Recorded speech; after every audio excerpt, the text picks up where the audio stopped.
বাংলার সরকার পরিবর্তনের পর হিন্দুত্বের জয়ের সাথে যেই নামটি বারবার উল্লেখ হয়েছে সেটি হলো শ্রী শ্যামাপ্রসাদ মুখোপাধ্যায়। তবে চলো আজকে আমরা উনার ব্যাপারে জানি। 1940 সালে 26শে আগস্ট সেদিন ছিল জন্মাষ্টমী। তখন ভারত সেবাশ্রমের প্রতিষ্ঠাতা আচার্য স্বামী পরমানন্দজি মহারাজ, যিনি প্রথম থেকেই বলেছেন যে আমি হিন্দুকে হিন্দু বলেই জপ করাব। 1941 সালে তিনি ইহলোক ত্যাগ করেন।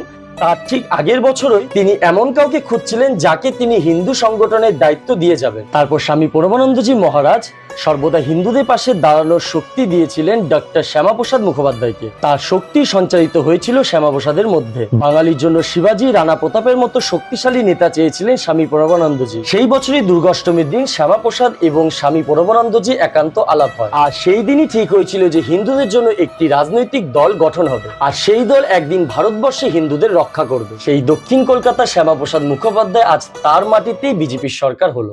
আজকের মতো ভিডিওতে আমি এইটুকুই তথ্য তোমাদের জানালাম। তোমাদের যদি এর থেকে বেশি আরো কিছু জানা থাকে তাহলে অবশ্যই কিন্তু কমেন্ট করে আমাকে জানাবে। আর যদি আমার ভিডিওটি তোমাদের ভালো লাগে তাহলে অবশ্যই লাইক, কমেন্ট এবং শেয়ার করবে। সকলে ভালো থাকবেন, সুস্থ থাকবেন। জয় শ্রীকৃষ্ণ, রাধে রাধে।